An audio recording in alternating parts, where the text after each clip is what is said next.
Chapter 1. The Locket and the truth. Rain had been falling for 3 days when Evelyn Cross finally decided to sell her grandmother's locket. She stood beneath the awning of a pawn shop on Ashford Street, clutching the silver pendant in her palm. The metal was warm from her body heat, worn smooth by decades of anxious fingers, first her grandmother's, then her mother's, now hers. It was the last piece of her old life, the life before the trial, before the scandal, before her fiancé had looked her in the eye and called her a liar in front of everyone who mattered. The rain drummed harder. Evelyn stepped inside. The shop smelled of dust and old leather. Shadows pooled in the corners despite the gaslight flickering overhead. Behind the counter sat a man who didn't look up, his attention fixed on a ledger, his pen scratching across the page with mechanical precision. "I'd like to sell this," Evelyn said, placing the locket on the scarred wooden counter. The pen stopped. The man lifted his head, and Evelyn's breath caught. He was beautiful in the way winter was beautiful, cold, sharp, inevitable. His face was pale as parchment, his eyes the color of smoke and steel.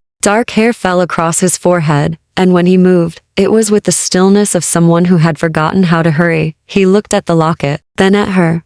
"Where did you get this?" His voice was low, careful, each word chosen with the precision of a surgeon's blade. "It was my grandmother's." Evelyn's fingers twitched toward the locket, then stopped. "I need the money, that's all." "No." He picked up the locket, turning it over in his hands. His fingers were long, elegant, impossibly steady. "This is not all." Evelyn stiffened. "I don't know what you mean." He opened the locket with a faint click. Inside was a photograph, yellowed, cracked at the edges. A young woman in Victorian dress, her hair pinned high, her expression solemn. Beside her stood a man in a dark coat, his face turned slightly away from the camera, as if he'd moved at the last second. The shopkeeper went utterly still. "Where did she get this?" he asked again, quieter now. "Dangerous." "I don't know. It's been in my family for generations. Please, I just need—" "You have no idea what you're carrying." He closed the locket, but didn't return it. His eyes locked onto hers, and Evelyn felt pinned, examined, dissected. "Do you know the name of the woman in this photograph?" "Adelaide Cross. My great-great-grandmother." Something flickered across his face, recognition, grief, fury, all buried beneath layers of control. He set the locket down between them, his hand hovering over it as if it might burn him. "And the man?" "I don't know." The story was lost. "The story," he repeated, almost to himself. "Yes, stories are always lost." Evelyn took a step back. The air in the shop had changed, grown heavier, colder. The gaslight flickered. Outside, the rain turned to sleet, tapping against the windows like skeletal fingers. "I should go," she said. "You can't." The words were soft, absolute. Evelyn's heart kicked against her ribs. "Excuse me?" He rose from his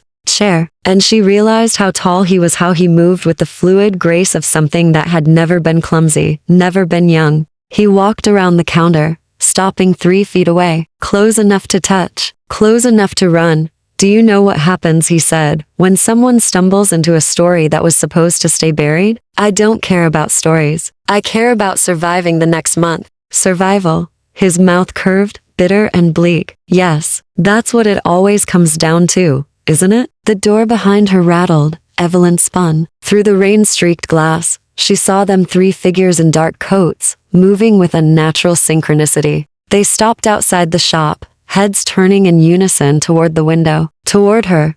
"Get away from the door," the shopkeeper said. "Who are they?" "People who want what you're carrying. People who will kill you for it." Evelyn's breath came faster. "You're insane." "Am I?" He moved past her, positioning himself between her and the door. "When they come through that door, they will tear this place apart. They will tear you apart, and they will take the locket back to House Torrin, where it will be destroyed. And the last proof of what happened to Adelaide Cross will be ash." The figures outside stepped closer. "House Torrin?" Evelyn's voice cracked. "What are you talking about?" He glanced back at her, and for the first time, she saw something human in his eyes, desperation, old and deep as a wound that never healed. "I am talking about vampires, Miss Cross. I am talking about blood oaths and broken vows and a woman who was supposed to be forgotten. And I am telling you that if you want to live through the next 5 minutes, you will do exactly as I say." The door exploded inward. Glass shattered. Wood splintered. The 3 figures moved as one, inhumanly fast. their faces pale and hungry beneath the brims of their hats. The lead one smiled, and Evelyn saw the teeth to sharp to white, designed for tearing. The shopkeeper stepped forward. "She is under my protection," he said quietly. The lead vampire laughed. "Your protection, Lucian? House Ravencourt has no claim here. The girl carries Torin property. Hand her over." Lucian. The name settled into Evelyn's mind like a key turning in a lock. "The locket belonged to Adelaide Cross," Lucian said. "A mortal woman, not Torin property. Adelaide Cross was promised to House Torin. The locket was a blood gift. It belongs to us. She never completed the vow. Because you stole her." The words hung in the air, sharp and accusatory. Lucian's expression didn't change, but something in the room shifted like the air before a lightning strike. "I didn't steal her," he said softly. "I loved her." The vampire lunged. Lucian moved faster. Evelyn didn't see the fight so much as feel it, a blur of motion, the crack of bone, a hiss of pain. One vampire hit the wall and didn't rise. Another staggered back, clutching a wound that bled to dark to slow. The lead vampire snarled and turned toward Evelyn. Lucian caught him by the throat. "Touch her," Lucian whispered, "and I will end House Torin before dawn." For a long, terrible moment, no one moved. Then the vampire smiled. "This isn't over, Ravencourt." He stepped back. His companions followed, dragging their wounded with them. The door swung shut behind them, leaving shattered glass and silence. Evelyn's knees buckled. Lucian caught her before she fell, his hands cold and steady on her arms. "You're safe," he said. She looked up at him, at this stranger who claimed to be a vampire, who had just fought 3 others without breaking a sweat, who was holding her as if she were something precious and fragile. "Who are you?" she whispered. He hesitated. Then, very carefully, he let her go. "I am Lucian Ravencourt, and the woman in your locket, Adelaide Cross, was my wife." Chapter 2. The House of Shadow. Evelyn stared at him. At this man, this thing who claimed to have been married to her great-great-grandmother over a century ago. "That's impossible," she said. Lucian bent to retrieve the locket. "From where?" It had fallen during the fight. He studied it for a long moment, his thumb tracing the engraved silver surface, before offering it back to her. "Keep it," he said. "It was hers. Now it's yours." Evelyn didn't take it. "You're telling me you're over 100 years old?" 247 actually. He set the locket on the counter between them. "Adelaide was 23 when we met, 24 when she died." The words were spoken with such careful emptiness that Evelyn felt the weight of them, grief worn smooth by decades. Like a stone in a riverbed. "This is insane," she whispered. "Yes," Lucian agreed. "It usually is." Outside, the sleet had turned back to rain. The broken door hung crooked on its hinges, letting in the cold and the sound of water on stone. Lucian moved to secure it, wedging a chair beneath the handle with practiced efficiency. "They'll come back," he said, not looking at her. "House Torin doesn't forgive debts. The locket represents a broken contract, and they've been searching for it since Adelaide's death." "Why?" "It's just a photograph." "No," Lucian turned to face her. "It's proof that she chose me over them. That she broke her blood vow to House Torin and bound herself to House Ravencourt instead. In vampire law, that makes her death my responsibility. And it makes anything she left behind, including that locket, a matter of house politics." Evelyn's head spun. Blood vows. House politics. A world she'd never known existed, suddenly pressing in from all sides. "I don't understand any of this," she said. "I know." Lucian's expression softened just slightly. "But you need to. Because House Torin won't stop hunting you now that they know you exist. They'll assume you know something about Adelaide, about what happened to her, about why the vow was broken. But I don't know anything." "I believe you." He moved closer, his movements careful, non-threatening. "But they won't, which means you can't go home tonight. You can't return to whatever life you were living before you walked through that door." The reality of it crashed over her. Her boarding house room, her few possessions, the job interview she had tomorrow morning, her last chance at respectable employment after the scandal had blackened her name across London. "I have nowhere else to go," she said quietly. Lucian studied her face, really looked at her, as if seeing her for the first time, taking in the threadbare coat, the worn boots, the shadows beneath her eyes that spoke of too many sleepless nights. "You've been running from something," he observed. "Everyone's been running from something." Evelyn lifted her chin. "What makes my story special?" Because your story intersects with mine. He picked up the locket again, cradling it in his palm. And that makes you dangerous to people who want the past to stay buried. So what do I do? Lucien was quiet for a long moment. Then he said, "You come with me." The carriage was waiting 3 streets away, black lacquered wood and silver fittings, pulled by horses that moved too quietly through the rain-slicked streets. Lucien handed her inside without explanation, then took the seat across from her. Evelyn pulled her coat tighter. "Where are we going?" "Ravencourt House. It's the only place in London where House Torrin can't touch you without declaring open war. And you think they won't?" "They might." Lucien's gaze drifted to the window, watching the city pass in blurred gaslight and shadow. "But war is expensive. They'll try negotiation first. Threats. Bargaining. That gives us time." "Time for what?" He looked back at her. "To find out why Adelaide died. And why House Torrin is still so desperate to erase her memory." The carriage turned down a narrow lane, then through an iron gate that opened at their approach. Evelyn glimpsed stone walls, bare trees, windows dark as empty eye sockets. The house rose before them, 3 stories of gray stone and Gothic arches, more fortress than home. "It's not as welcoming as it once was," Lucien said quietly. "We haven't entertained guests in a very long time." The carriage stopped. He stepped out first, then offered his hand. Evelyn hesitated. His hand remained steady, palm up, waiting. Patient in the way only the immortal could afford to be. She took it. His skin was cold, not corpse cold, but cool as marble, as if his blood ran slower than hers. He helped her down onto the gravel drive, then released her. Immediately, a butler materialized from the shadows, an older man with iron-gray hair and eyes that missed nothing. "Master Lucien," he said.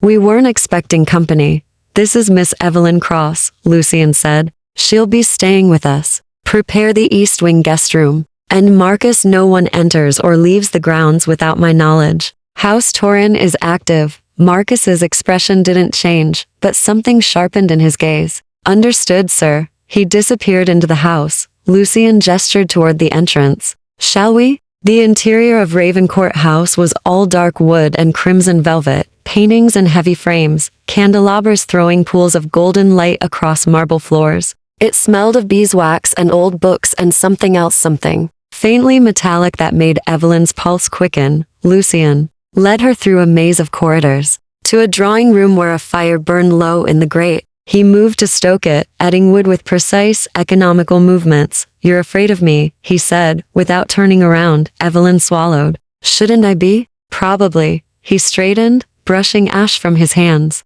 "I'm a predator, Miss Cross. I've killed men. I've drunk blood to survive. I've lived through wars and plagues and the rise and fall of empires. By any reasonable measure, you should be terrified. But," he met her eyes, "but I have never, in 247 years, harmed someone who trusted me. I will not start with Adelaide's descendant." The name hung between them, a bridge and a barrier all at once. "Tell me about her," Evelyn said softly. Lucien's expression shifted, grief surfacing through centuries of control. "She was brave," he said. "Stubborn. She refused to accept the world as it was. When House Torrin offered her immortality in exchange for servitude, she said no. When I warned her that loving me would destroy her, she said she didn't care." His voice dropped. "She was wrong about that last part." "What happened to her?" "She died." The words were flat, final. "And I have spent the last 136 years trying to understand why." Outside, thunder rumbled. Evelyn pulled the locket from her pocket, turning it over in her hands. "Maybe this has the answer." Lucien looked at her with something that might have been hope. "Maybe," he said. "But finding it will put you in more danger than you can possibly imagine." Evelyn thought of her ruined reputation, her empty pockets, her future reduced to ash by men who'd lied and been believed. "I've already lost everything," she said. "What's a little more danger?" For the first time, Lucien almost smiled. Chapter 3. The blood and the bargain. Evelyn woke to silence. Not the comfortable silence of sleep, but the heavy, watchful quiet of a house that never truly rested. She lay still in the 4-poster bed, staring at the canopy overhead, trying to remember where she was. Ravencourt House, a vampire's sanctuary, her temporary prison or protection, she hadn't decided which yet. Gray dawn light filtered through the heavy curtains. She rose, wrapping herself in the dressing gown that had been left folded at the foot of the bed, and moved to the window. The ground stretched out below, overgrown gardens, A maze of hedges gone wild, stone statues green with moss. Beyond the walls, London continued its endless churning, but here, everything felt suspended. Waiting.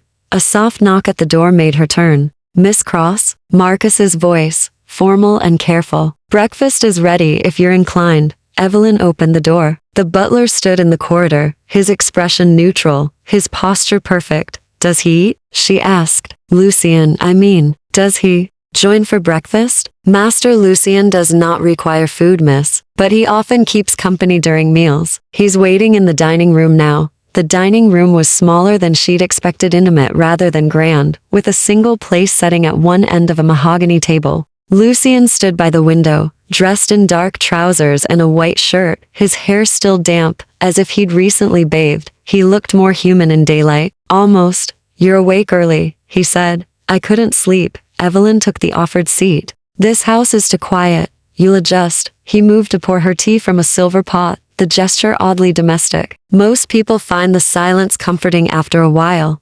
"Most people?" "We've had mortals staff over the years. Groundskeepers. Housekeepers. They adapted." Evelyn accepted the tea, wrapping her hands around the warm cup. "Where are they now?" "Gone."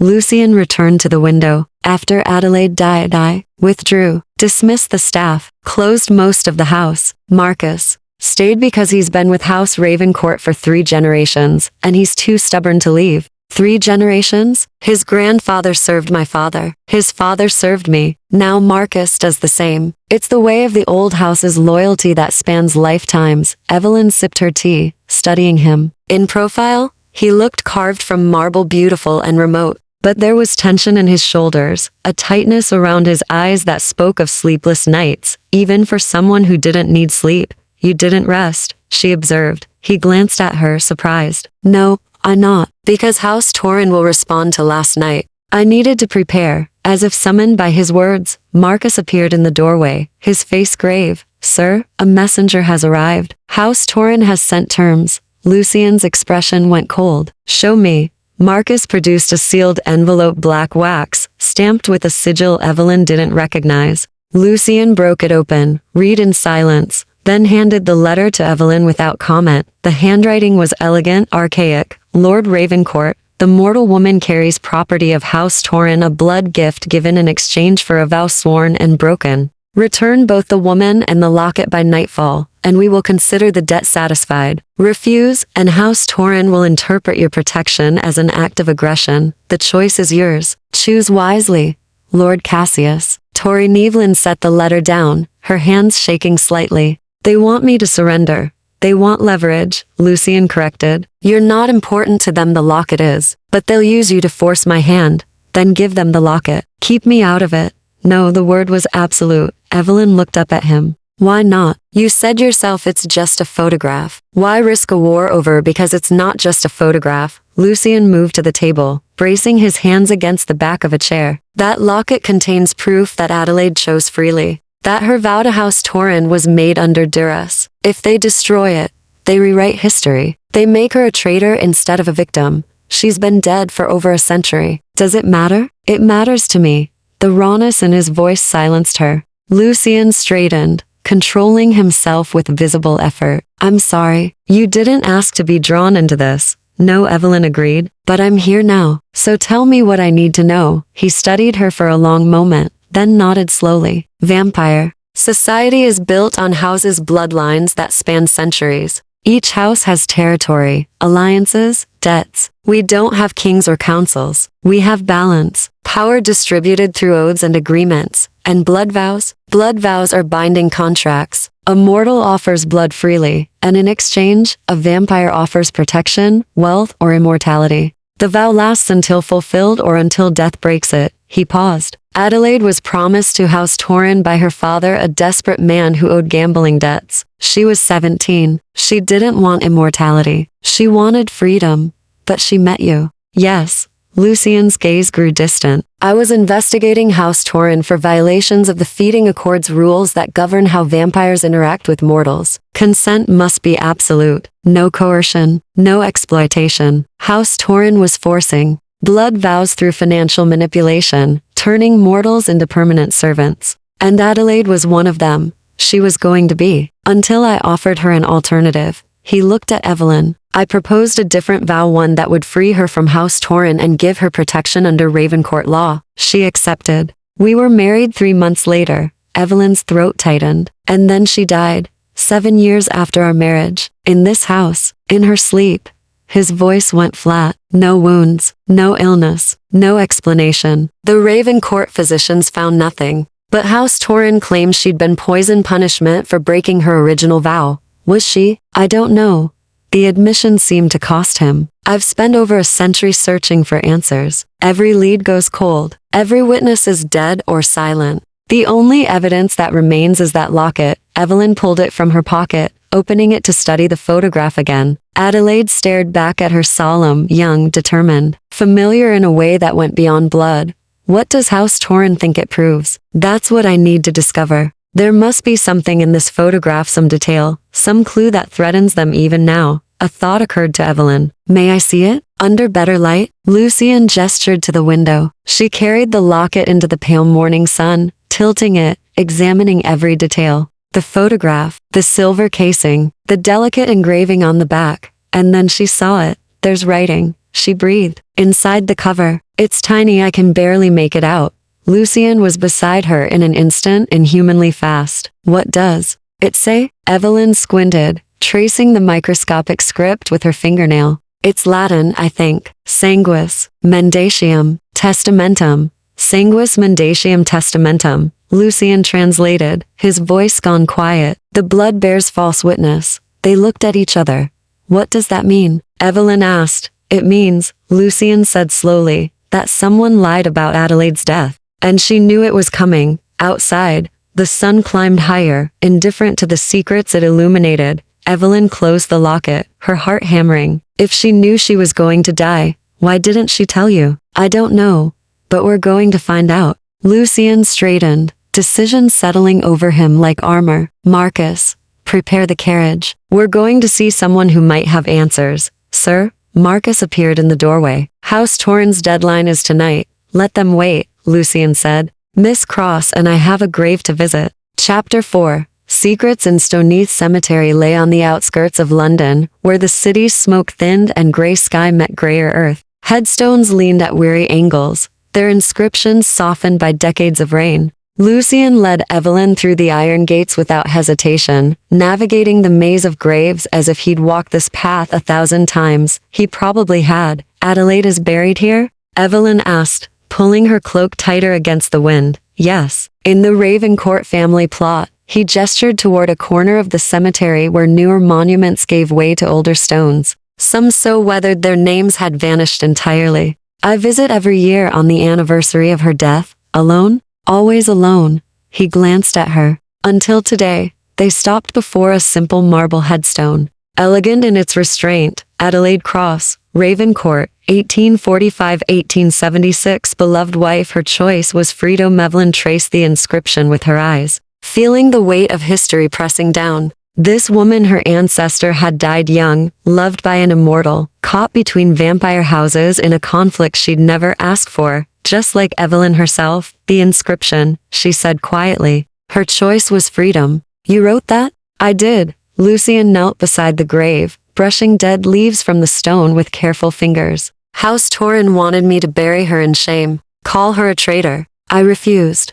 What did they do? They stopped coming to Ravencourt House, ended all diplomatic contact. For a century, our houses have existed in cold silence. He stood, his expression distant. Until you walked into my shop carrying her locket. Evelyn shivered, but not from cold. Why bring me here? What can a grave tell us that the locket can't? Because graves hold more than bodies. Lucian moved around the headstone, examining the ground. When Adelaide died, I buried something with her, a second locket, identical to the one you carry. I put it in her hands before they closed the coffin. Evelyn's breath caught. You want to dig her up? I need to see if it's still there. If the inscription inside matches yours. If it does, then Adelaide left us 2 pieces of evidence, not 1. And that means she wanted the truth to survive, even if she didn't. And if it doesn't match? Lucian met her eyes. Then someone has already been here, already taken it. And we'll know House Torrin has been hiding something for a very long time. They waited until full dark. Lucien worked in silence, his vampire strength making quick work of the earth.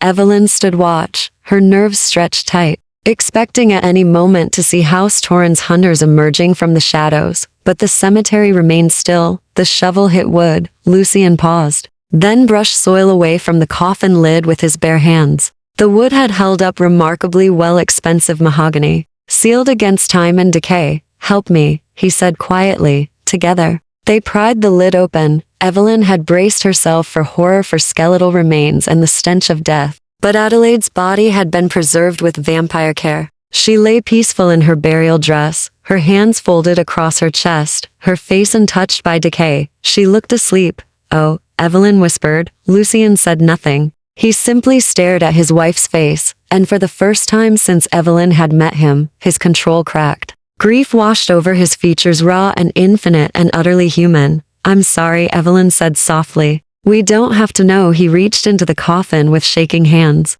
"We do." He lifted Adelaide's folded hands gently, carefully, as if she might wake. And there, pressed between her palms, was the second locket. Lucien took it, cradling it like something holy. "It's still here," he murmured. "After all these years, still here." He opened it. Inside was another photograph, the same image as Evelyn's locket. Adelaide and Lucien, standing together. But when Lucien tilted it toward the moonlight, Evelyn saw what he saw. The inscription was different. "Domus Torren interfecit," Lucien read. His voice had gone deadly quiet. "House Torren killed." The words hung in the cold air between them. She knew, Evelyn breathed. She knew they were going to kill her, and she left proof. But why? Lucien closed the locket, his hands steady again, rage burning away the grief. If she knew House Torren planned to murder her, why didn't she tell me? Why didn't she run? Why did she just let it happen? Evelyn looked at Adelaide's peaceful face,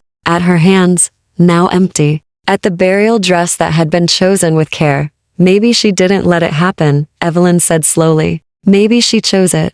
Lucien's head snapped up. "What? You said blood vows are binding until death. What if Adelaide's death wasn't murder, it was sacrifice? What if she died to break some other vow? To protect someone? To protect me?" Lucien's eyes widened with sudden, terrible understanding. House Torren threatened her, told her if she didn't return, they'd destroy me, declare war on House Ravencourt, kill everyone under my protection.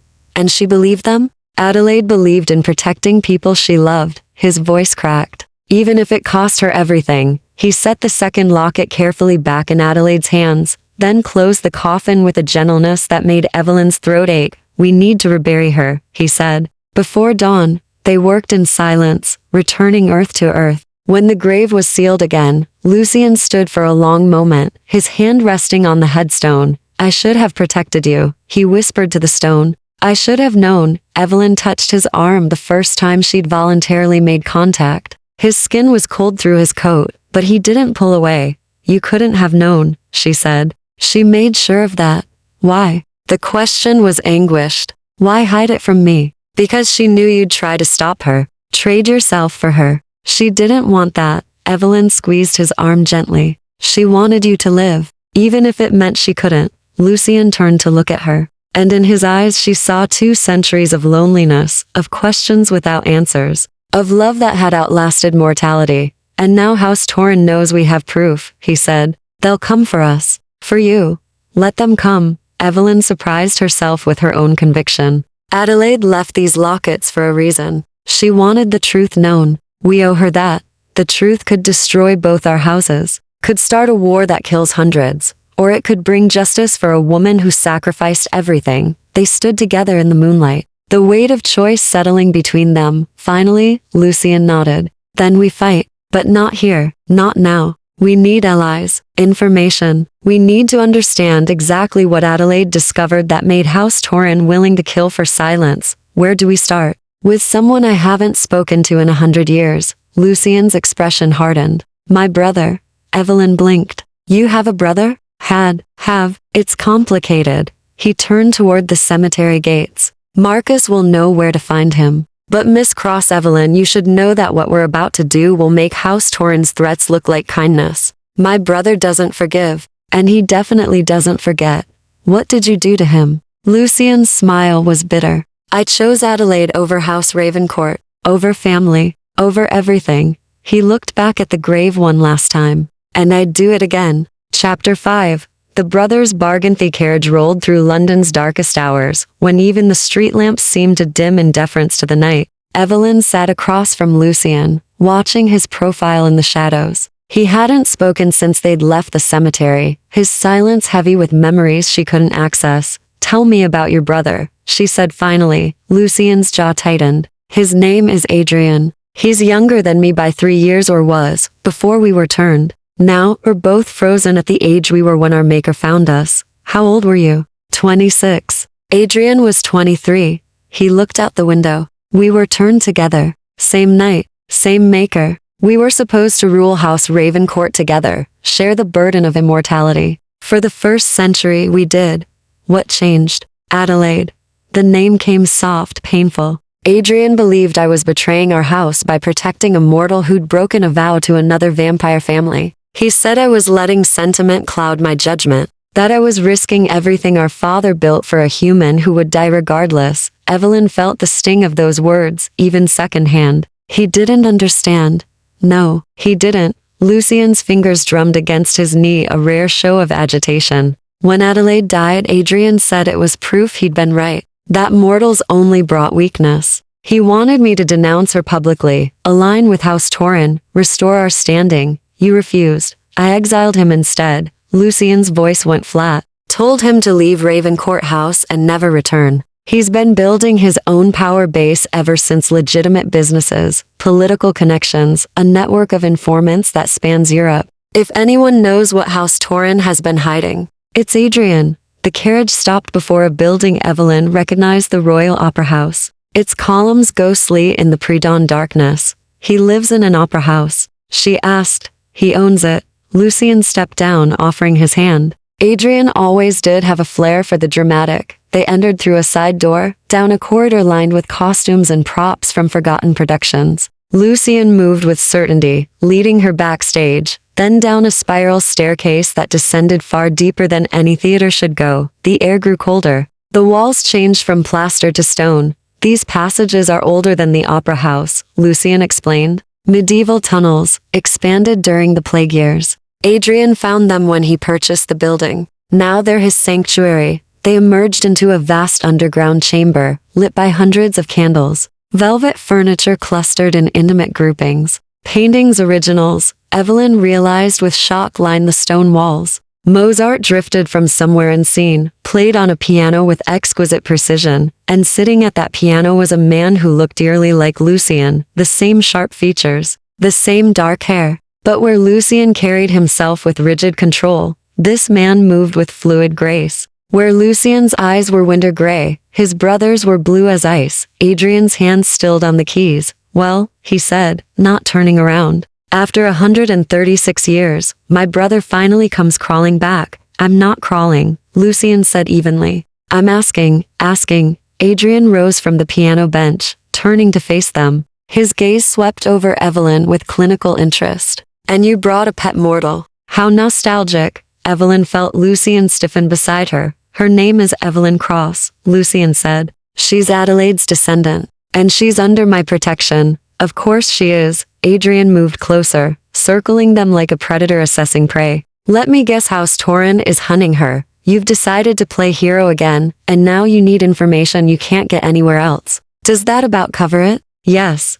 Adrien laughed, a cold, beautiful sound. "And what makes you think I'd help you? After you threw me out? After you chose a dead woman's memory over your own blood? Because Adelaide died protecting me from something House Tauren wanted hidden. And you hate House Tauren more than you hate me." That stopped Adrien. He studied Lucien with new interest. "Explain." Lucien produced both lockets, opening them to reveal the inscriptions. Adrien read them in silence, his expression unreadable. "The blood bears false witness," he murmured. "House Tauren killed." He looked up. "These are explosive. If authenticated, they could tear House Tauren apart. That's why they're hunting Evelyn. She carries proof they've been lying for over a century." "Proof of what exactly?" "That's what I need you to help me discover." Lucien's voice remained steady, but Evelyn heard the undercurrent, pride swallowed, desperation carefully controlled. "You have informants." Access to records? I don't. If there's a secret buried in House Torrens history, you can find it. Adrian was quiet for a long moment.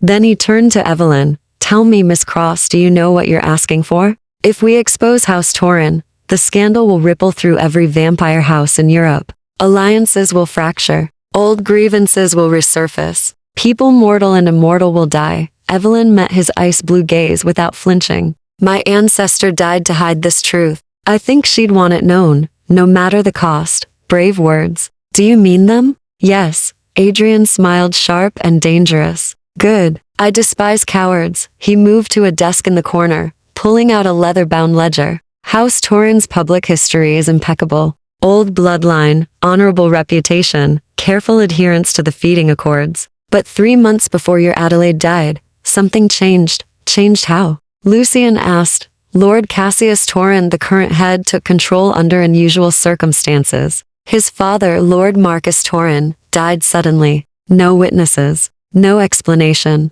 The official story was natural causes, but natural causes don't strike down 300-year-old vampires without warning. Evelyn's pulse quickened. You think Cassius killed his own father? I think it's possible. And I think Adelaide might have discovered proof. Adrian tapped the ledger. She worked as a translator, didn't she? Before she married Lucian? Yes, Lucian said quietly. She knew 6 languages. House Ravencourt employed her to translate correspondence from European houses. Then, she had access to documents most mortals never saw. Letters, contracts, private communications. Adrian's eyes gleamed. What if she translated something she wasn't supposed to? What if she learned that Cassius had orchestrated his father's death to seize control of House Torren? And Cassius found out she knew. Evelyn finished. So he killed her to silence her. But why wait 7 years? Lucian demanded. If she was a threat, why not eliminate her immediately? Adrian closed the ledger. Because she was under your protection, married into House Ravencourt. Killing her openly would have meant war. So Cassius waited, planned, found a way to murder her that looked natural, that couldn't be traced back to him. Poison, Evelyn said, remembering what Lucian had told her. You said the Ravencourt physicians found no cause of death, because they were looking for vampire poisons. Substances that affect immortal blood. Adrian's expression turned grim. But Adelaide was mortal. Human poisons would have worked perfectly and no vampire physician would have thought to test for them. The pieces fell into place with terrible clarity. Lucian's hands clenched into fists. He murdered her. Cassius Torren murdered Adelaide, and I couldn't prove it. Couldn't save her. You couldn't have known, Adrian said, and for the first time, his voice held something like sympathy. Cassius is careful, methodical. He's had 130 years to bury the evidence, to consolidate power, to make himself untouchable. But he's not untouchable, Evelyn said. Not if we have proof. Proof written in microscopic Latin onto lockets? Adrian shook his head. That's not enough. We need documentation, witnesses, something that directly connects Cassius to both murders his father's and Adelaide's. Where do we find that? Adrian smiled slowly. In the one place Cassius would never expect us to look. House Torren's own archives. Lucian went very still. You want us to break into their stronghold. I want you to retrieve what Adelaide died protecting. The original evidence she found. Whatever document she translated that exposed Cassius's crime. Adrian leaned against his desk. It's still there. It has to be. Cassius wouldn't destroy something so valuable he'd keep it, locked away, a reminder of his victory. That's suicide, Lucian said flatly. That's justice. Adrian's gaze shifted to Evelyn. What do you say, Miss Cross? Are you brave enough to walk into a vampire's den to avenge your ancestor? Evelyn thought of Adelaide's peaceful face in the coffin, of the lockets hidden with such care, of a woman who'd sacrificed everything for truth. Yes, she said. I am. Lucian looked at her, really looked at her, and something shifted in his expression. Respect, fear, something deeper than either. Then we'll need a plan, he said quietly. And reinforcements. Adrian's smile widened. Leave that to me, brother. I know exactly who to call. Chapter 6. The Alliance. Adrian's reinforcements arrived an hour before dawn. Evelyn watched from the shadows of the underground chamber as 3 figures descended the spiral staircase. 2 women and a man, all moving with the predatory grace that marked them as vampires. May I present, Adrian said, with theatrical flourish. The only people in London foolish enough to oppose House Torrin. The first woman was tall and elegant, her dark skin luminous in the candlelight, her hair wrapped in an intricate crown of braids. She wore trousers and a fitted jacket scandalously modern and carried herself like royalty. Isabeau Moreau, she said, her French accent slight but present. House Moreau has no love for Torrin. They've been encroaching on our Paris territory for decades. The second woman was smaller, younger looking, with copper hair and eyes that held ancient mischief. Celeste Quinn, no house affiliation, which means no one can threaten my people if this goes badly. Her Irish lilt softened the mercenary words. The man was unremarkable at first glance, medium height, brown hair, forgettable features. Then he smiled, and Evelyn saw the intelligence burning beneath the ordinary surface. Thomas Gray, he said, I keep the feeding accords. Make sure vampires don't break the rules. He glanced at Lucien. Your brother contacted me about potential accord violations within House Torrin. Care to elaborate? Lucien stepped forward, and Evelyn noticed how the other's postures shifted, subtle acknowledgement of power, of respect earned over centuries. House Torrin has been hiding to murders, Lucien said. One vampire, one mortal. Both killed to protect secrets that would destroy their reputation. He explained quickly Adelaide's death, the Lockets, the theory about Cassius murdering his own father. The three newcomers listened without interruption, their expressions growing darker. When Lucien finished, Isabeau spoke first. If you can prove Cassius killed Lord Marcus, every alliance House Torrin has built will crumble. Parricide is unforgivable among our kind, and murdering a protected mortal violates the accords, Thomas added. I'd have grounds to dismantle House Torrin entirely. Then we're agreed? Adrian asked. We retrieve the evidence, expose Cassius, and watch his empire burn. We're agreed, Isabeau said. But we need a way inside. House Torrin's stronghold is a fortress. Guards at every entrance. Blood wards on the doors. Daylight defenses that would incinerate any vampire who tried to force entry. That's where Miss Cross comes in, Adrian said, gesturing to Evelyn. All eyes turned to her. Evelyn's mouth went dry. I'm sorry? You're mortal, Adrian explained, as if it were obvious. Blood wards don't affect you. Daylight defenses don't apply. You can walk through the front door and no one will suspect you're a threat. Until they tear her apart, Lucien said sharply. Absolutely not. Do you have a better plan? Yes, I go in alone. Draw their attention while the rest of you search for the documents. That's not a plan, Celeste said. That's martyrdom. And it won't work. Cassius will lock down the archives the moment you're spotted. Then we create a distraction, Isabeau suggested. Something big enough to pull their security away from the archives. Thomas shook his head. Any distraction violent enough to work would violate the accords. We'd be no better than Cassius. They argued in circles while Evelyn's mind raced. She thought of Adelaide, walking into her own death with quiet courage. Thought of the Lockets, hidden with such care. Thought of Lucien's face in the cemetery, grief carved into immortal features. I'll do it, she said quietly. The arguing stopped. Lucien turned to her. No, I'm not. I'm already a target. House Torrin wants me dead regardless. At least this way, my death might mean something. You're not going to die. Lucien's voice was absolute. I won't allow it. You don't control what happens to me. Evelyn met his eyes steadily. I'm not Adelaide. I'm not going to sacrifice myself blindly. But I am going to help end this, because she deserves justice. And so do you. Something passed between them, understanding. Fear? Connection deeper than either wanted to acknowledge. Adrian cleared his throat. How touching. But if Miss Cross is volunteering, we should use her offer strategically. Not as suicide. Go on, Isabeau said. Adrian moved to a table, spreading out a hand-drawn map of House Torrin's estate. The archives are here, in the eastern wing, accessible through the main house, but also through underground tunnels that connect to the old wine cellars. The tunnels will be guarded. Thomas pointed out. Not if they think the threat is coming from above. Adrian traced a path across the map. Miss Cross enters through the front. Claims she's surrendering herself and the locket in exchange for her safety. While Cassius is occupied with her, the rest of us use the tunnels to reach the archives, and when Cassius realizes she's a distraction, Lucien asked coldly, we'll be long gone by then. With the evidence?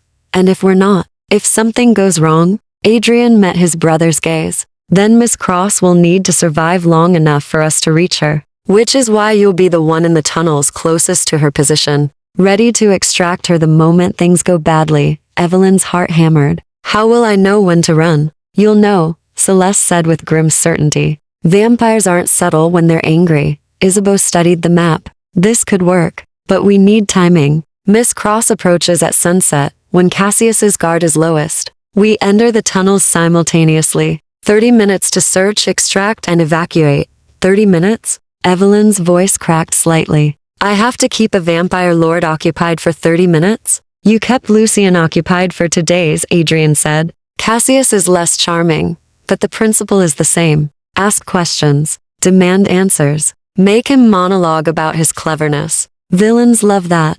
That's your plan? Make him monologue? It's a surprisingly effective strategy. Lucien moved to Evelyn's side. There has to be another way. There isn't. She touched his arm, that same gesture from the cemetery, but this time he covered her hand with his. I'm doing this, Lucien. With your help or without it. His fingers tightened on hers. Then I'll be there. The moment you need me, I'll come. Promise? I swear it on Adelaide's memory. The words hung between them, a vow more binding than blood. They spent the remaining hours before dawn planning details. Entry points. Escape routes. Contingencies layered upon contingencies. Evelyn memorized the layout of House Torrin's main hall, practiced her story until it felt natural, and tried not to think about all the ways this could end in her death. As the others finalized logistics, Lucien drew her aside. You don't have to do this, he said quietly. Yes, I do. Evelyn looked up at him. Adelaide died alone, thinking no one would ever know the truth.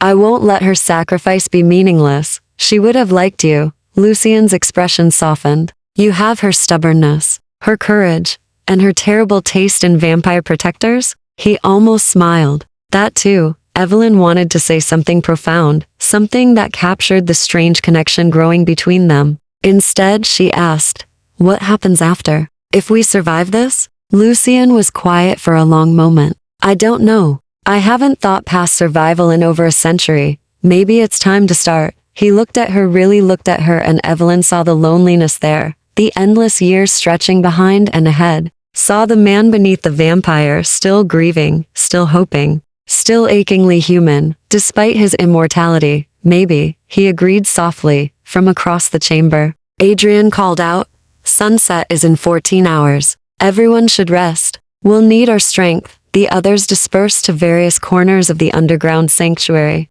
Lucien hesitated, then said, there's a guest room. You should sleep. Will you? No, I'll keep watch. Then I'll stay awake with you. Evelyn, I'm not tired, she lied. And I'd rather not spend what might be my last day alone. Something shifted in his eyes. As you wish. They sat together in the candlelight, not speaking, not touching, but present, connected by a dead woman's legacy and a living promise. Outside, London woke to another gray morning. Inside, 2 people, mortal and immortal, waited for nightfall. Chapter 7. Into the Lion's Den. Sunset came too quickly. Evelyn stood before a mirror in Adrian's underground chamber, adjusting the borrowed dress, deep burgundy silk that made her look like she belonged in a vampire's world. Her hair was pinned elegantly, her face pale but composed. She looked like someone going to negotiate, not someone walking into a trap. The locket hung cold against her chest, hidden beneath the high neckline. You look the part, Isabeau said, appearing behind her in the reflection. Cassius will see a frightened mortal seeking protection. He won't suspect your bait. What if he does? Then Lucien will burn House Torrin to the ground to reach you. Isabeau's smile was sharp, which would be dramatic, but counterproductive. Evelyn turned to face her. Why are you helping? You barely know me. I'm helping because Adelaide Cross was my friend. The admission was quiet, unexpected. She used to translate correspondence for House Moreau as well. We met several times. She was kind, intelligent, and utterly unafraid of vampires. Isabeau's expression softened. When I heard she'd died, I suspected foul play, but I had no proof, and Lucien had withdrawn so completely that I couldn't reach him. Now finally, we have a chance to give her justice. You never told him you knew her? He never asked. Grief makes people blind. Isabeau squeezed Evelyn's shoulder. Don't let him be blind tonight. If something goes wrong, scream. He'll hear you. The carriage arrived precisely at sunset, black lacquered wood with House Torrin's sigil emblazoned on the door. Lucian had argued against Evelyn riding alone, but the plan demanded it. She had to appear vulnerable, unprotected. She climbed inside, and the driver, a pale-faced servant who moved with mechanical precision, closed the door without a word. As the carriage rolled forward, Evelyn caught a glimpse of Lucian standing in the shadows across the street. Their eyes met for one brief moment, then he was gone. The journey to House Torrens estate took 20 minutes through increasingly wealthy neighborhoods. The buildings grew larger, the streets quieter, until finally they passed through iron gates into grounds that felt more like a fortress than a home. The main house loomed ahead, 3 stories of gray stone and Gothic architecture, windows glowing with amber light. Guards flanked the entrance, their faces impassive, their stillness marking them as vampires. The carriage stopped. Evelyn's hands trembled. She pressed them flat against her skirts, forced herself to breathe slowly, and stepped out. A butler materialized, elderly, mortal, his expression carefully neutral. "Miss Evelyn Cross," he announced, as if she were an expected guest. "Lord Torren is waiting." She followed him inside. The entrance hall was magnificent, marble floors, a sweeping staircase, paintings of stern-faced ancestors watching from gilded frames. But beneath the grandeur, Evelyn sensed something cold, controlled. A house where nothing warm had lived for a very long time. The butler led her to a drawing room where a fire burned low in an ornate fireplace. And there, standing before it, was Lord Cassius Torren. He was younger looking than she'd expected, perhaps 30 in appearance, with fair hair and features that would have been handsome if not for the calculated coldness in his eyes. He wore modern evening clothes with perfect precision, and when he turned to face her, his smile was all courtesy and no warmth. "Miss Cross, how good of you to accept my invitation. I didn't have much choice." Evelyn kept her voice steady. "Your message was quite clear. Direct communication saves time." He gestured to a chair. "Please sit. We have much to discuss." Evelyn sat, her back straight, her hands folded in her lap. Every instinct screamed at her to run. Cassius remained standing, studying her with the detached interest of a collector examining a new acquisition. "You resemble her," he said finally. "Adelaide." The eyes, the stubborn set of the jaw. She had that same look when she refused House Torren's protection. "You mean when she refused to be your prisoner?" His smile thinned. "I see Lucian has been filling your head with romantic nonsense. Let me offer you the truth. Adelaide Cross was promised to House Torren through legitimate contract. Her father owed debts. We offered a solution. She chose instead to break her vow and align with our enemies. She chose freedom. She chose poorly." Cassius moved to pour wine from a crystal decanter, though he didn't drink. "Her choice led to her death. As yours will, if you continue down this path. Is that a threat?" "It's a fact." He set down the decanter with precise care. "You carry something that belongs to House Torren. Return it, and I will allow you to walk away from this. Continue to shelter with Lucian, and you will share Adelaide's fate." Evelyn's heart hammered, but she forced herself to meet his gaze. "What are you so afraid of? It's just a locket, just a photograph. Is it?" Cassius's eyes narrowed. "Then you won't mind surrendering it now." "I might, if you tell me why Adelaide died." "She died because mortals are fragile. She contracted an illness. She was poisoned." The words came out stronger than Evelyn felt. "You had her killed because she knew something. Something about your father's death." The temperature in the room dropped. Cassius went very, very still. "Who told you that? Does it matter?" "It's true, isn't it? You murdered Lord Marcus to take control of House Torren."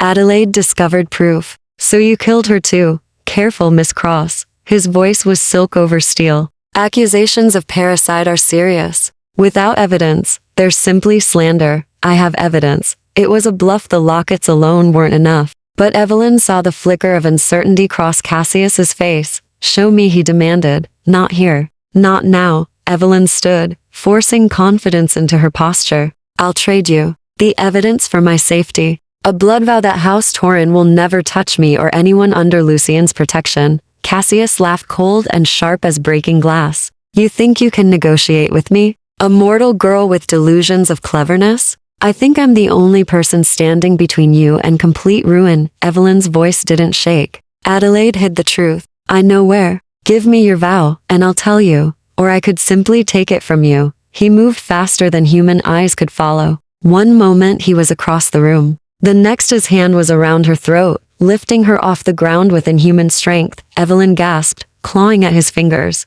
Black spots danced in her vision. Where is it? Cassius hissed. Where did Adelaide hide the documents? She couldn't answer, couldn't breathe. The door exploded inward. Lucian stood in the doorway, and Evelyn had never seen anything more terrifying. His eyes burned silver bright with vampire rage. His fangs were fully extended. Every line of his body radiated lethal intent. Release her, he said, each word laced with centuries of controlled violence. Now, Cassius smiled, even as he kept his grip on Evelyn's throat. Or what? Ravencourt, you'll start a war? Over another mortal girl? No, Lucian's voice dropped to a whisper. I'll end you, here, tonight, and damn the consequences. For a heartbeat, no one moved. Then Cassius threw Evelyn aside. She hit the floor hard, gasping for air. Through watering eyes, she saw Lucian catch Cassius mid-lunge, the two vampires crashing through furniture with bone-shattering force. The fight was brutal, inhuman. They moved too fast to follow blurs of violence, the crack of wood and stone as they destroyed everything in reach. Evelyn scrambled backward, her throat burning. She had to run, had to give the others more time. She stumbled toward the door just as guards flooded in for vampires. All armed, all focused on the fight. And no one was watching her. Evelyn ran, through corridors, downstairs, following half-remembered layouts from Adrian's map. Behind her, she heard crashes, shouts, the sounds of destruction. She burst through a door into the eastern wing, and stopped. Isabeau stood in the hallway, blood on her jacket, a leather satchel in her hands. We have it, Isabeau said quickly. The documents. Everything Adelaide found. Now move, this place is about to become a battlefield. They ran together, Isabeau moving with vampire speed while Evelyn pushed her mortal body to its limits. Behind them, the house erupted into chaos. They reached the tunnels. The others were already there. Adrian, Thomas, Celeste, all bloodied but alive. Lucian? Evelyn gasped. Still fighting, Adrian said grimly. We have to go. He'll follow. I'm not leaving him. He ordered us to get you out. We're following orders. Adrian grabbed her arm. Move, or his sacrifice is meaningless. Evelyn looked back toward the house, toward the sounds of violence, toward the vampire who'd promised to protect her. Then she let them pull her into the darkness. Chapter 8.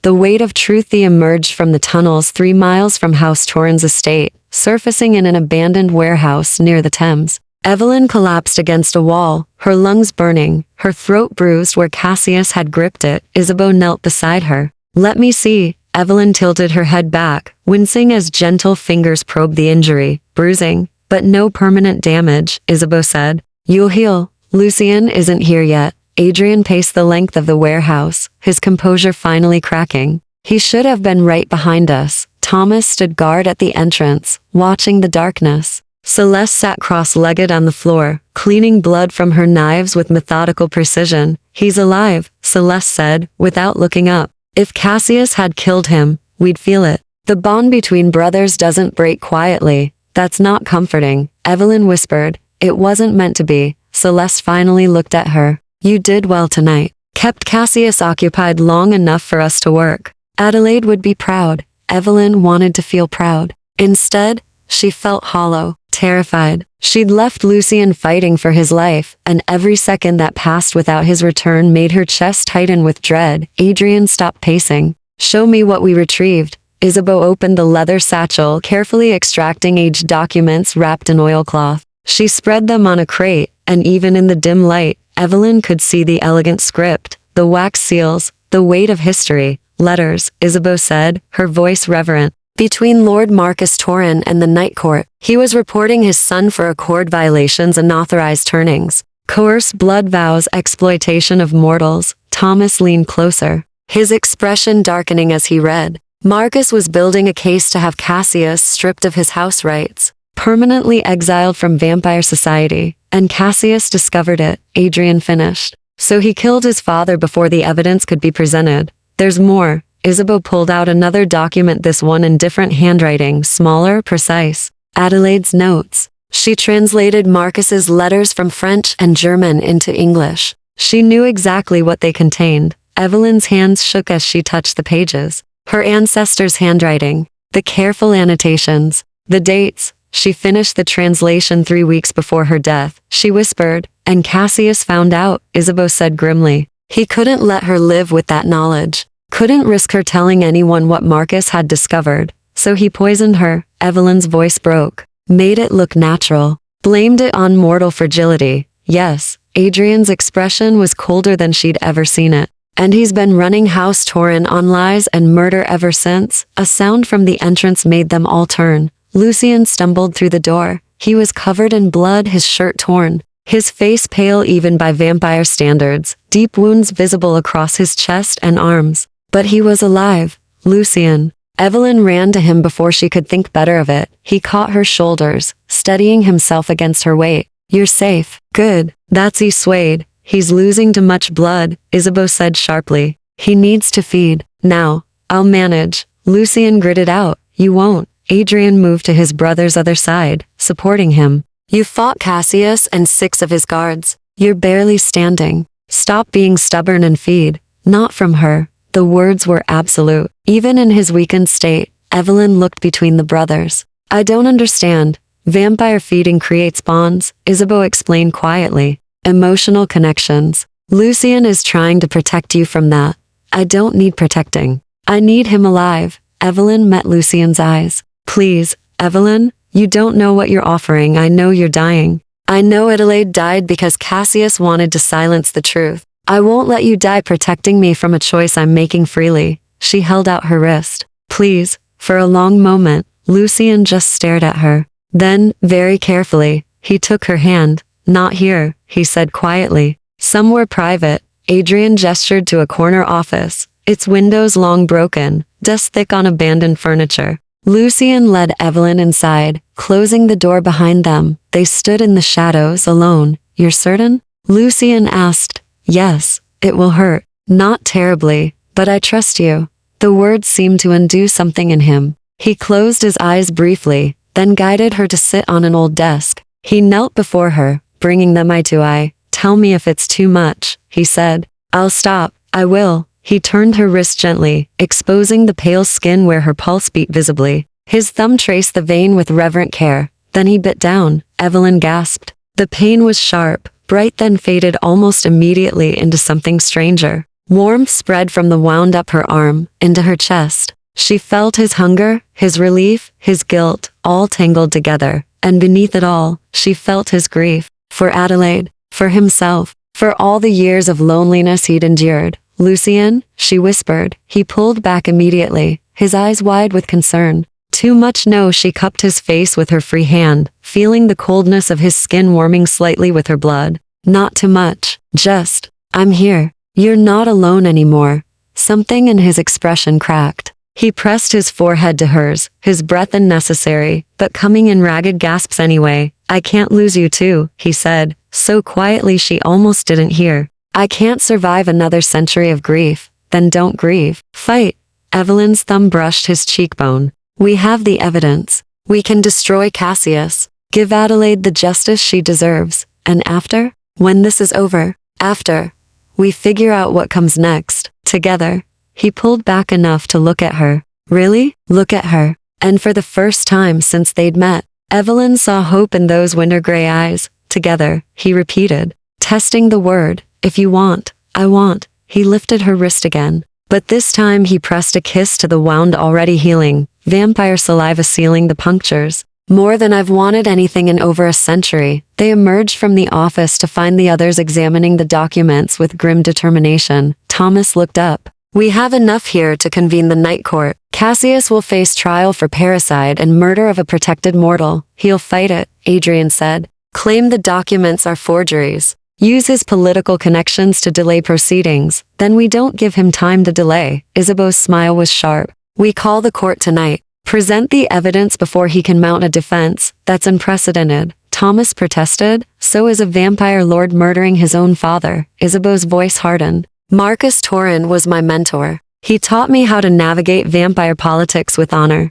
His death has gone unpunished for too long. Celeste stood, sheathing her knives. I'm in. Cassius needs to burn. Adrian looked at his brother. Lucien? This is your fight as much as anyone's. Lucien's hand found Evelyn's, their fingers intertwining. We end this tonight. No more hiding. No more running. Adelaide deserves the truth. And you? Evelyn asked quietly. What do you deserve? He looked at her, at this mortal woman who'd walked into danger for an ancestor she'd never met, who'd offered her blood freely, who'd given him something he'd thought lost forever. Peace, he said finally. And maybe, if I'm very fortunate, a future worth living. Thomas pulled out a pocket watch. The night court convenes at midnight. We have 2 hours to prepare our case. Then we'd better move. Adrian gathered the documents carefully. And someone should warn Cassius. Give him a chance to face justice with dignity. I'll do it, Lucian said. They all turned to stare. You'll warn him?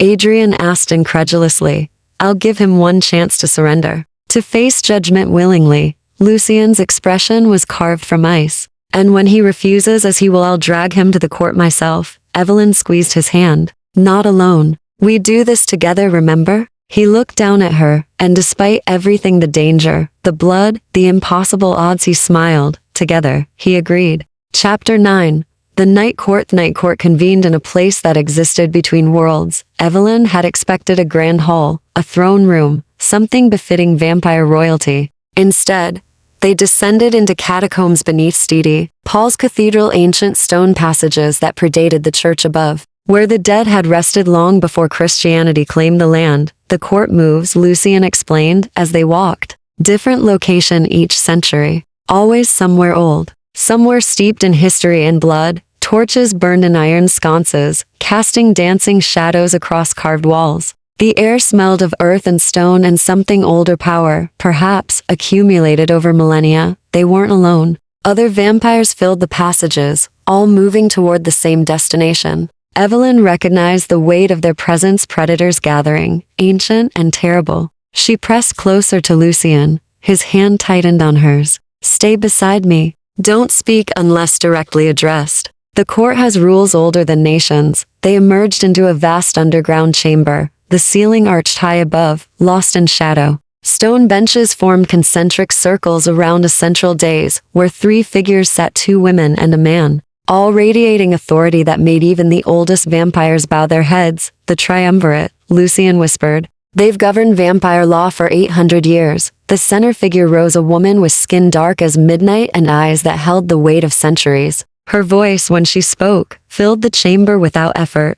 The night court is called to session. Lord Cassius Torrens stands accused of parricide and unlawful death of a protected mortal. Let the accused come forward. The crowd parted. Cassius walked into the center, flanked by the guards. He looked immaculate despite the night's violence, fresh clothes, hair perfectly arranged, expression calm. Only his eyes betrayed fury barely contained. He saw Lucian and Evelyn. His gaze lingered on their joined hands, and his smile turned cruel. Lord Ravencourt, he said pleasantly. Still collecting mortal pets, I see. Lord Torrin, the triumvirate woman said sharply. You will address the court, not your accusers. Cassius bowed with perfect courtesy. Of course.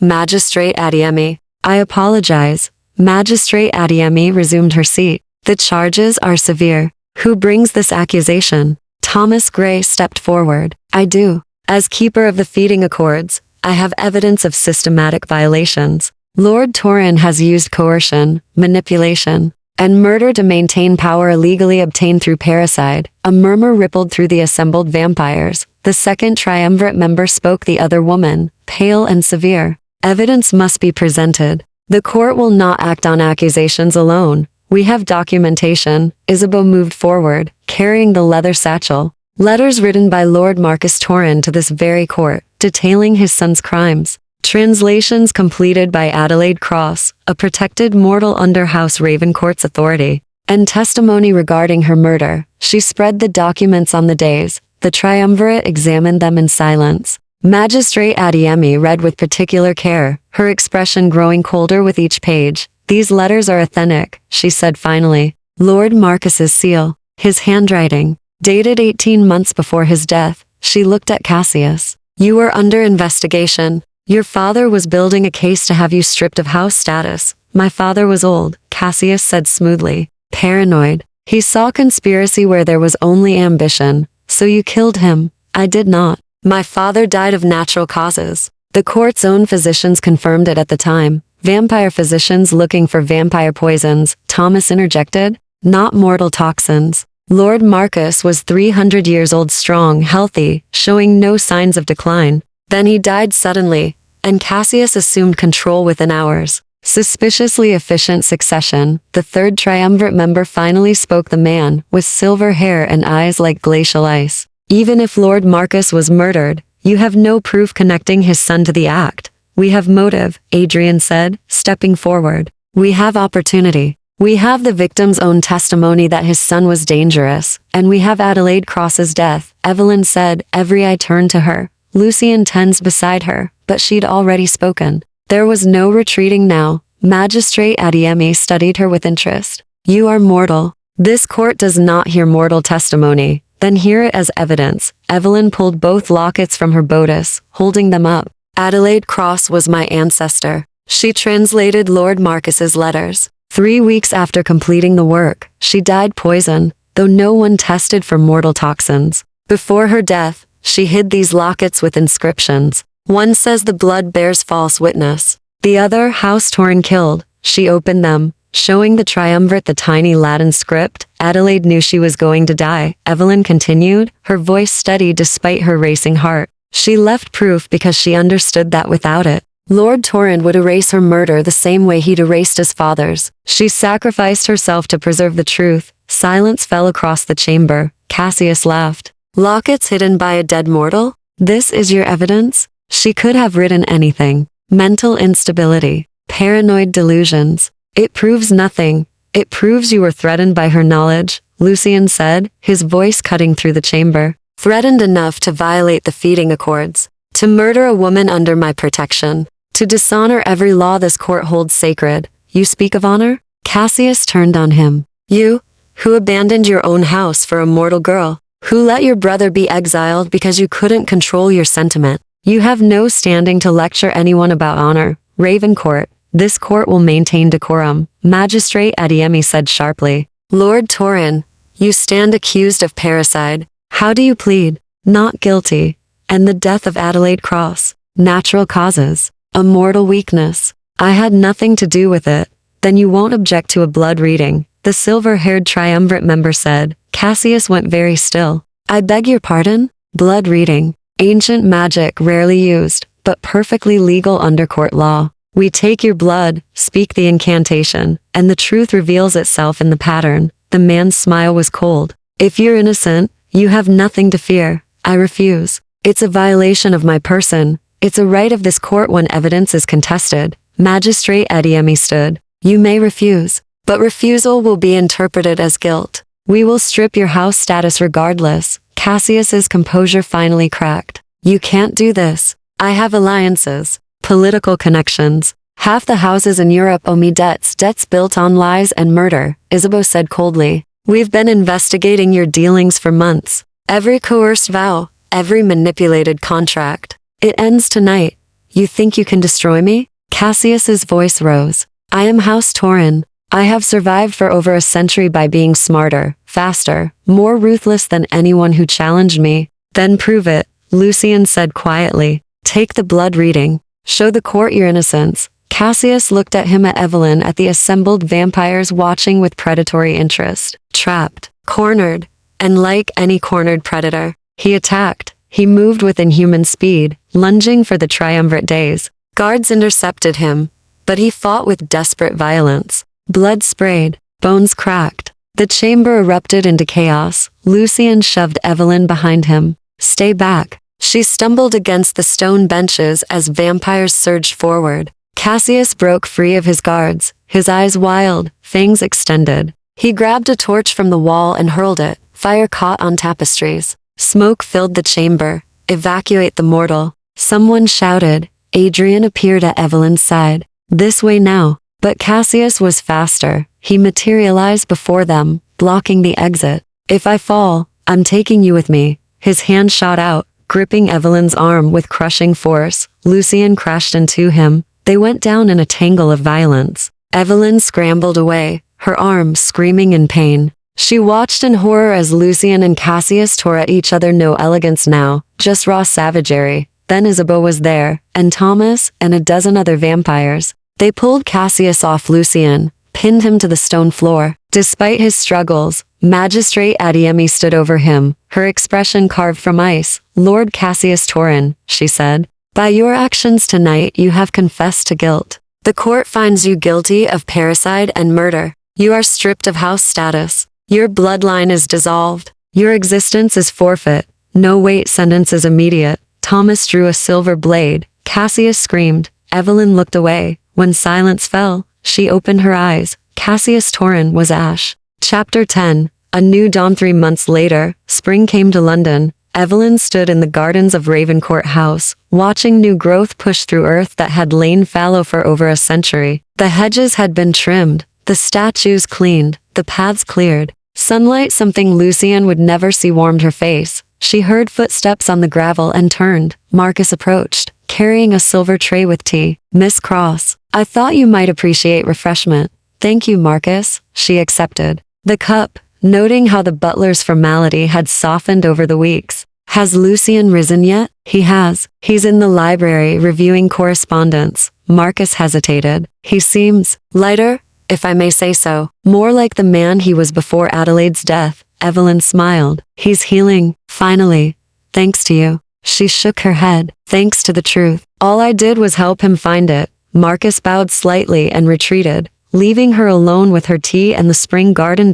So much had changed since the night court. House Torrin had collapsed overnight. Without Cassius, the alliances he'd built through manipulation crumbled. His remaining family members scrambled to distance themselves, claiming ignorance of his crimes. The estate was seized, the assets distributed to his victims. Adelaide's name had been cleared publicly. The night court issued a formal acknowledgement of her murder and her courage in documenting the truth. Lucian had arranged for a memorial, a plaque in the cemetery beside her grave, listing her as a hero of vampire-mortal relations. And Evelyn had been offered immortality. 3 different houses had extended invitations: Isabeau's house, Moreau, Adrian's growing faction, even the triumvirate themselves. Each promised protection, power, eternity. She'd refused them all. I thought I'd find you here. Lucian's voice made her turn. He stood in the garden doorway, dressed simply in dark trousers and a white shirt, his hair slightly disheveled from sleep. He looked softer in private moments, less the ancient vampire lord, more the man who'd loved and lost and was learning to hope again. The garden is beautiful in daylight, she said. I wish you could see it. I see it through your eyes when you describe it. He moved to her side, careful to remain in the shade of the doorway. That's enough. They stood in comfortable silence, a pattern they developed over the past months. No pressure, no expectations, just presence. Adrian sent word, Lucian said finally. He's established his own house officially. House Ravencourt is splitting. He'll take the modern faction. I'll maintain the traditional holdings. It's amicable, almost friendly, even. I'm glad. You missed him. More than I wanted to admit. Lucian glanced at her. He asks about you. Wonders if you've reconsidered his offer of immortality? Yes. Evelyn set down her teacup. And what do you wonder? Lucian was quiet for a long moment. I wonder if I have any right to influence your decision. If I'm being selfish by wanting you to remain mortal, to live a full human life, free from the darkness that comes with our world. And if I want to enter that darkness willingly? He turned to face her fully. Then I would ask why. I would need to know you weren't choosing it out of obligation, or gratitude, or some misplaced sense that you owe me something for Adelaide's justice. What if I'm choosing it because I love you? The words hung between them, simple, devastating, true. Lucian's breath caught. Evelyn, I know it's soon. I know it's complicated. I know I'm mortal and you're not, and there's 1,000 reasons why this shouldn't work. She stepped closer, into the shadows with him. But I also know that these past 3 months have been the happiest I've ever been. That you make me feel brave and seen and cherished. That when I imagine my future, you're in it, always.